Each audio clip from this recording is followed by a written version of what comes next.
Joëlle Milquet, candidate à la Chambre. C'est une surprise.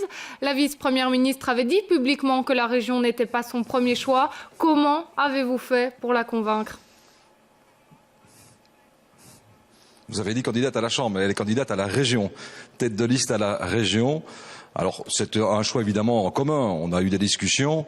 C'est un signal fort, surtout, qu'elle pose et que nous posons ensemble vis-à-vis des Bruxellois. Bruxelles, c'est un enjeu, bien sûr, du quotidien pour les Bruxellois. Avec le transfert des compétences demain, c'est la consécration aussi d'une région pleinement au niveau et de l'ensemble du pays, mais c'est aussi l'unité du pays. C'est la capitale de l'Europe, la capitale de la Belgique, et donc l'enjeu est bien sûr à Bruxelles, mais il dépasse évidemment l'enjeu strictement bruxellois. Avoir une personnalité d'expérience, avec l'énergie qu'on lui connaît pour présenter une alternative sur Bruxelles, était un choix important pour le CDH bien sûr, mais pour tous les Bruxellois et toute la Belgique. L'objectif numéro 1 du CDH, c'est d'être troisième ? L'objectif numéro 1 du CDH, c'est de faire avancer un projet alternatif par rapport à une gauche et une droite qui ne cessent de s'étriper. C'est d'abord cela, faire avancer nos convictions, nos valeurs dans un projet très positif pour l'ensemble de la Belgique, des Belges, des Bruxellois, pour faire en sorte tout simplement qu'on puisse développer nos régions sur le plan humain, sur le plan social, économique, environnemental, et de faire en sorte bien sûr de réaliser le meilleur score et de pouvoir peser demain sur le plan politique dans une majorité, je le souhaite, mais ça c'est les électeurs qui le décideront le 25 mai prochain. Vincent De Wolf, le chef de groupe MR au Parlement bruxellois, était l'invité de l'interview ce midi. Écoutez ce qu'il dit de l'arrivée de Joëlle Milquet à la région. On en reparle juste après.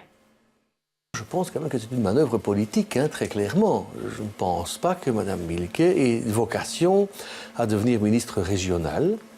Et donc je pense que le CDH est en faiblesse, que le CDH est en perte de vitesse, et que donc on place ses pions, et qu'on trompe les électeurs. Donc on met en tête de liste quelqu'un qui par la suite partira sans doute au fédéral si le CDH est encore associé, et comme ça on essaye de faire le meilleur résultat sur chaque liste. C'est encore légitime, mais je trouve qu'il vaut mieux avoir une tête de liste qui est là, comme je suis de mon côté, candidat ministre-président, pour exercer une fonction, si elle est possible, elle sera exercée par la personne qui se présente au suffrage.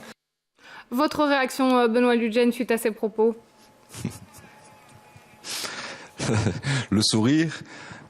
Monsieur De Wolf aurait pu être élégant et dire, ben voilà, c'est très bien.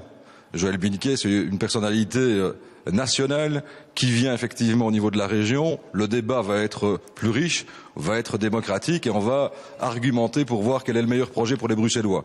Il est dans une vision d'un autre temps, il fait de la politique politicienne et ce qui est très étonnant dans son cas, il n'est pas étonné par contre que monsieur Renders, qui est son président, je lui rappelle, en tout cas à Bruxelles, lui se présente à la Chambre et dit qu'il veut être ministre-président à la région bruxelloise. Alors là, ça c'est vrai que c'est pas cohérent, donc je suppose que le message de monsieur De Wolf, je lui dis avec un clin d'œil, s'adresse davantage à Didier Renders et il doit confondre les personnes. Alors toujours en termes de cohérence, envoyer la ministre bruxelloise Céline Frémaux à la Chambre, ça ne lui interdit pas d'être à nouveau ministre régional après le 25 mai ? Mais Francis Delperret l'a parfaitement expliqué. Vous savez, on ne saucissonne pas entre la réalité du quotidien, l'ensemble des compétences, le logement, la mobilité, la sécurité, la justice. C'est vrai que ça se trouve à des niveaux de pouvoir différents, mais on porte un projet global au niveau du parti, transversal, avec des enjeux européens, au niveau régional et au niveau fédéral, et on doit tous être prêts à prendre des responsabilités. Céline Frémaux a montré ô combien elle avait du talent, des qualités et de l'énergie, et en fonction du choix des électeurs, et en fonction aussi éventuellement d'une entrée dans des coalitions, je ferai des choix pour faire en sorte que les meilleures personnes soient aux meilleurs endroits pour être au service. On est d'abord au service de la population à Bruxelles comme en Wallonie et je l'espère partout en Belgique.